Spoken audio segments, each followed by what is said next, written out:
Okay, അപ്പോൾ current ഇലക്ട്രിസിറ്റിയുടെ revision ആണ് നമ്മളിപ്പോൾ ചെയ്യുന്നത്. ക്വസ്റ്റ്യൻസ് ചെയ്യുന്നു, അതിൻ്റെ കൂടെ തന്നെ റിവിഷൻ കൂടിയാണ് നമ്മൾ കംപ്ലീറ്റ് ചെയ്യുന്നത്. ഇവിടെയുള്ള ക്വസ്റ്റ്യൻ ഒന്ന് വായിച്ച് നോക്കുക. Which material is used to make a standard resistance? Standard resistance നിർമ്മിക്കുന്നതിന് വേണ്ടി ഏത് മെറ്റീരിയലാണ് യൂസ് ചെയ്യുന്നത്? ഇതാണ് നമ്മുടെ ക്വസ്റ്റ്യൻ. ഈ ക്വസ്റ്റ്യൻ അപ്പം റെസിസ്റ്റർ ഉണ്ടാക്കാൻ വേണ്ടി ഏത് മെറ്റീരിയൽ യൂസ് ചെയ്യുന്നുള്ളതാണ് നമ്മൾ അറിഞ്ഞിരിക്കേണ്ടത്. അപ്പോൾ ഇതിന് വേണ്ടിയിട്ട് നമ്മളിവിടെ ശ്രദ്ധിക്കേണ്ട കാര്യം എന്ന് വെച്ചാൽ ഞാനിവിടെ 3 ഗ്രാഫ് വരച്ചിട്ടുണ്ട്. ഓക്കെ, അപ്പോൾ ഫസ്റ്റിലത്തെ ഗ്രാഫ് മെറ്റലിൻ്റെ ഗ്രാഫാണ്, രണ്ടാമത്തത് സെമി കണ്ടക്ടറിന് വേണ്ടിയിട്ടുള്ളതാണ്, മൂന്നാമത്തത് സ്റ്റാൻഡേർഡ് റെസിസ്റ്ററിന് വേണ്ടിയിട്ടുള്ള ഗ്രാഫാണ്. നമുക്ക് ക്വസ്റ്റ്യൻ ചോദിച്ചിരിക്കുന്നത് ഈ സ്റ്റാൻഡേർഡ് റെസിസ്റ്ററുമായിട്ട് ബന്ധപ്പെട്ടാണ് ക്വസ്റ്റ്യൻ. അപ്പോൾ ഈ ഗ്രാഫ് നോക്കുമ്പോൾ കാണാം, ഇത് നോക്കിയേ, ഇത് ഗ്രാഫ് എന്ന് പറഞ്ഞു കഴിഞ്ഞാൽ റെസിസ്റ്റിവിറ്റിയും ടെമ്പറേച്ചറും തമ്മിലുള്ള ഗ്രാഫാണ് വരയ്ക്കുന്നത്. എല്ലാത്തിനും അങ്ങനെ തന്നെയാണ്, റെസിസ്റ്റിവിറ്റിയും ടെമ്പറേച്ചറും. മെറ്റലിന് ടെമ്പറേച്ചർ കൂടുന്നതിനനുസരിച്ച് റെസിസ്റ്റിവിറ്റി വളരെയധികം കൂടും. കണ്ടോ, മെറ്റലിനെ സംബന്ധിച്ചിടത്തോളം, അതായത് മെറ്റൽ എന്ന് പറഞ്ഞാൽ നമ്മുടെ കണ്ടക്ടറുകൾക്ക്, സാധാരണ കണ്ടക്ടറുകൾക്ക് ടെമ്പറേച്ചർ കൂട്ടുമ്പോൾ അതിൻ്റെ റെസിസ്റ്റിവിറ്റി നന്നായിട്ട് കൂടും. റെസിസ്റ്റൻസ് എന്നല്ല പറയുന്നത്, റെസിസ്റ്റിവിറ്റിയാണ് പറയുന്നത്. അതേപോലെ തന്നെ സെമി കണ്ടക്ടർ ആവുന്ന സമയത്ത് ടെമ്പറേച്ചർ കൂടുന്ന സമയത്ത് അതിൻ്റെ റെസിസ്റ്റിവിറ്റി കുറയുകയാണ് ചെയ്യുന്നത്. ശ്രദ്ധിച്ച് നോക്കിയേ, സെമി കണ്ടക്ടറിന് ടെമ്പറേച്ചർ കൂട്ടുമ്പം അതിൻ്റെ റെസിസ്റ്റിവിറ്റി കുറയുന്നു. അതിന് കാരണം ഞാനിവിടെ എഴുതി കൊടുത്തിട്ടുണ്ട്. അതിൻ്റെ കാരണമാണ് ടെമ്പറേച്ചർ കൂടുന്ന സമയത്ത് number of free electrons per unit volume കൂടും. ടെമ്പറേച്ചർ കൂടുമ്പോൾ number of free electrons per unit volume കൂടും. അത് കാരണം തന്നെ അതിൻ്റെ റെസിസ്റ്റിവിറ്റി എന്ത് സംഭവിക്കും? ഇലക്ട്രോൺസിൻ്റെ എണ്ണം കൂടിക്കഴിഞ്ഞാൽ അത് കണ്ടക്ട് ചെയ്യാൻ വേണ്ടി തുടങ്ങും, അതിൻ്റെ റെസിസ്റ്റിവിറ്റി കുറയും.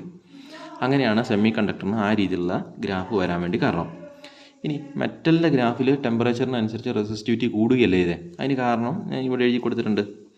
ടെമ്പറേച്ചർ കൂടുമ്പോൾ അതിൻ്റെ കൊളീഷൻസ്, ഇലക്ട്രോണുകൾ തമ്മിലുള്ള കൊളീഷൻ കൂടും അല്ലേ?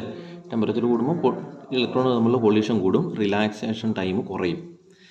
അതുമൂലം എന്ത് സംഭവിക്കും? റെസിസ്റ്റിവിറ്റിയും കൂടും. ഓക്കെ, ഇനി നമുക്ക് വേണ്ടപ്പെട്ട ആൾ, നമ്മുടെ വേണ്ടപ്പെട്ട ആളാരായിരുന്നു? ഇനി സ്റ്റാൻഡേർഡ് റെസിസ്റ്ററിനെ പറ്റിയുള്ള കാര്യം. ഈ സ്റ്റാൻഡേർഡ് റെസിസ്റ്റർ ഇവിടെ നോക്കിക്കഴിഞ്ഞാൽ മനസ്സിലാവും, ടെമ്പറേച്ചർ കൂടുന്നുണ്ട്, റെസിസ്റ്റിവിറ്റിയും കൂടുന്നുണ്ട്. പക്ഷേ റെസിസ്റ്റിവിറ്റി കൂടുന്നതിൻ്റെ അളവ് കുറവാണ്. ഇത് ഓൾമോസ്റ്റ് ഹൊറിസോണ്ടൽ ലൈനാണ്. ഇതിന് ചെരിവ് ഇല്ല, ചെരിവ് തീരെ കുറവാണ്. ഓൾമോസ്റ്റ് ഹൊറിസോണ്ടൽ ലൈനായിട്ടായിരിക്കും ഇത് വരയ്ക്കുന്നത്. അപ്പോൾ സ്റ്റാൻഡേർഡ് റെസിസ്റ്ററിൽ ടെമ്പറേച്ചർ കൂടുമ്പോൾ റെസിസ്റ്റിവിറ്റി കൂടുന്നത് വളരെ കുറവായിരിക്കും. വീക്ക് ഡിപ്പെൻഡൻസ് ആയിരിക്കും. Weak dependence of resistivity with temperature. അതായത് ടെമ്പറേച്ചർ കൂടുമ്പോൾ റെസിസ്റ്റിവിറ്റി കൂടുന്നുണ്ട്, പക്ഷേ വളരെ ചെറിയ അളവിലേ കൂടുന്നുള്ളൂ. അത് കാരണം തന്നെ ഈ തരത്തിലുള്ള മെറ്റീരിയലുകളാണ് നമുക്ക് റെസിസ്റ്റർ ഉണ്ടാക്കാൻ വേണ്ടി, നിർമ്മിക്കാൻ വേണ്ടി സാധിക്കുന്നത്. ഇനി ഇതുപയോഗിച്ച് റെസിസ്റ്റർ ഉണ്ടാക്കിയ എൻ്റെ പ്രശ്നം എന്ന് വെച്ച് കഴിഞ്ഞാൽ, അതിൻ്റെ റെസിസ്റ്റൻസ് ഇപ്പോൾ 10 K ഓമൊക്കെ ആണെങ്കിൽ അത് മാറിക്കൊണ്ടിരിക്കും. പക്ഷേ ഇതുപയോഗിച്ച് റെസിസ്റ്റർ ഉണ്ടാക്കി കഴിഞ്ഞാൽ അതിൻ്റെ റെസിസ്റ്റൻസ് ഒരിക്കലും മാറില്ല.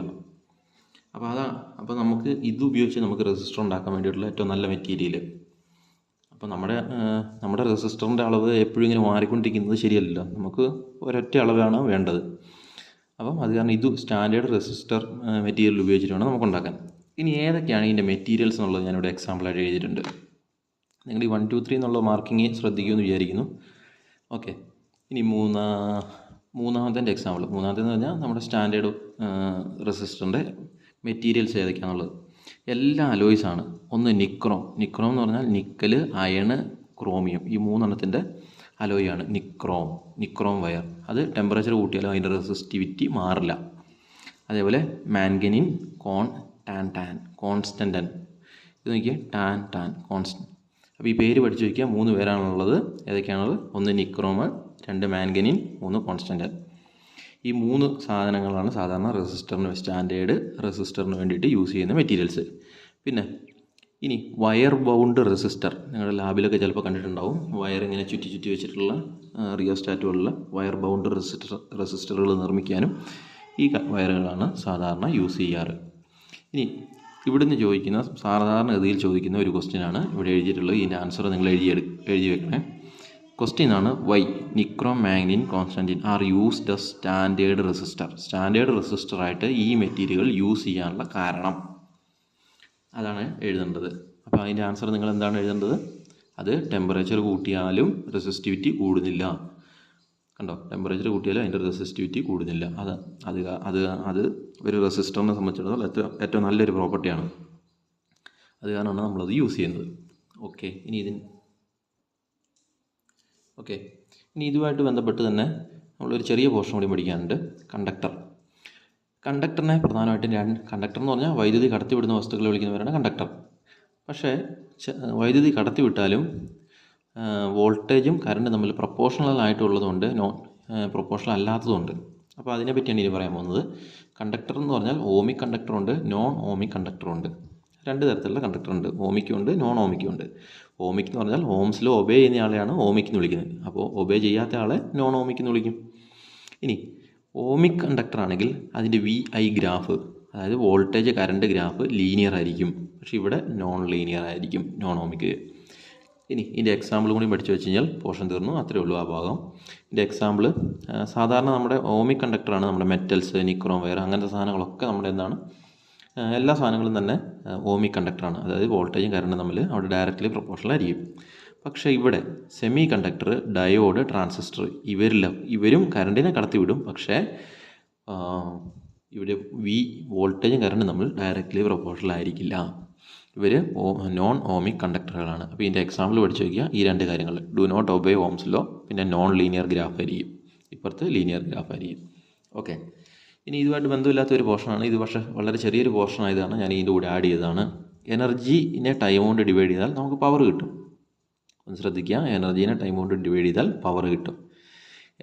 ഇനി എനർജിയുടെ ഇക്വേഷനാണ് VIT, V²/R × T, I²RT. നിങ്ങൾ ശ്രദ്ധിച്ചാൽ മനസ്സിലാവും, എനർജിയുടെ ഇക്വേഷനിൽ ടൈം കോമൺ ആണ്. പിന്നെ ഇവിടെ വോൾട്ടേജും കറണ്ടും, ഇവിടെ വോൾട്ടേജ് റെസിസ്റ്റൻസും, ഇവിടെ കറണ്ട് റെസിസ്റ്റൻസും.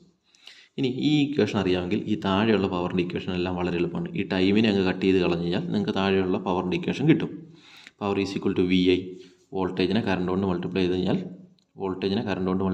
പവർ കിട്ടും V²/R, പിന്നെ അല്ലെങ്കിൽ I²R. പിന്നെ ഈ ഇക്വേഷൻ I²RT എന്ന് പറഞ്ഞാൽ ഈ ഇക്വേഷന് വളരെ പ്രാധാന്യമുണ്ട്. നിങ്ങളുടെ വീട്ടിൽ നിങ്ങൾ സ്ഥിരം ഉപയോഗിക്കുന്ന സാധനമാണ് തേപ്പുപെട്ടി, അയൺ ബോക്സ് വർക്ക് ചെയ്യുന്ന ഇതിൽ ഉപയോഗിച്ചിട്ടാണ്. എത്ര ഹീറ്റ് എനർജിയാണ് 5 ആംപിയർ കറണ്ട് ഒരു 1000 ഓം റെസിസ്റ്ററിലൂടെ നിങ്ങൾക്ക് തുണി തയ്ക്കാൻ വേണ്ടി എത്ര സമയം വേണ്ടി വരും? ഒരു 15 മിനിറ്റ്, 15 × 60 സെക്കൻഡ് കടന്നു പോകുമ്പോൾ എത്ര ഹീറ്റ് എനർജി പ്രൊഡ്യൂസ് ചെയ്യുന്നു എന്ന് കണ്ടുപിടിക്കുന്ന ഇക്വേഷനാണിത്. വളരെ പ്രധാനപ്പെട്ട ഇക്വേഷനാണ്. ഒന്ന് ശ്രദ്ധിച്ച് നോക്കിയാൽ 5 ആംപിയർ കറണ്ട് ഒരു 100 ഓം റെസിസ്റ്ററിലൂടെ നിങ്ങൾക്ക് തുണി തയ്ക്കാൻ ആവശ്യമായ സമയം 15 മിനിറ്റ്, 15 × 60 സെക്കൻഡ് സമയം കടന്നു പോകുമ്പോൾ എത്ര ഹീറ്റ് എനർജി ഡെവലപ്പ് ചെയ്തു എന്ന് കണ്ടുപിടിക്കുന്ന ഇക്വേഷനാണിത്. ഇനി അതേ സമയത്ത് പവർ = I²R. ഇത് പഠിച്ചു കഴിഞ്ഞാൽ ഇതെല്ലാം നിങ്ങൾക്ക് എടുക്കാൻ വേണ്ടി പറ്റും. ഇതിൻ്റെ ഉള്ളിൽ ടൈം ഒഴിവാക്കി കഴിഞ്ഞാൽ നിങ്ങൾക്ക് ഇവിടെയുള്ള ഇക്വേഷൻസ് കിട്ടും. I²R, V²/R, VI. ഇനി ഇത് ഉപയോഗിച്ച് നമുക്ക് ഇതിന് മുമ്പിലത്തെ വർഷങ്ങളിൽ ചോദിച്ചൊരു ക്വസ്റ്റ്യനാണിത്. നമ്മൾ സ്വന്തമായിട്ടൊന്ന് ചെയ്യാൻ വേണ്ടി ട്രൈ ചെയ്യണം. ഇവിടെ നമുക്കൊരു ബൾബ് തന്നിട്ടുണ്ട്. അപ്പോൾ ആ ബൾബിൻ്റെ കവറിൽ എഴുതിയിട്ടുണ്ട് 100 വാട്ട് അറ്റ് 220 വോൾട്ട് സപ്ലൈ എന്ന് പറഞ്ഞു കഴിഞ്ഞാൽ ഈ ബൾബ് 100 വാട്ടിൻ്റെ ബൾബാണ്, 220 സപ്ലൈയിലാണ് കണക്ട് ചെയ്യേണ്ടത്. അപ്പം ഇവർ നമ്മളോട് ചോദിച്ചിരിക്കുന്നത് റെസിസ്റ്റൻസ് ഓഫ് ദി ബൾബ് എത്രയാണെന്ന് കണ്ടുപിടിക്കേണ്ടത്. ബൾബിൻ്റെ ഉള്ളിലെ റെസിസ്റ്റൻസ് എത്രയാണെന്ന് കണ്ടുപിടിക്കണം. വളരെ എളുപ്പമാണ്. ഇവിടെ നമുക്ക് നോക്കുക, പവറും തന്നിട്ടുണ്ട്, വോൾട്ടേജ് തന്നിട്ടുണ്ട്.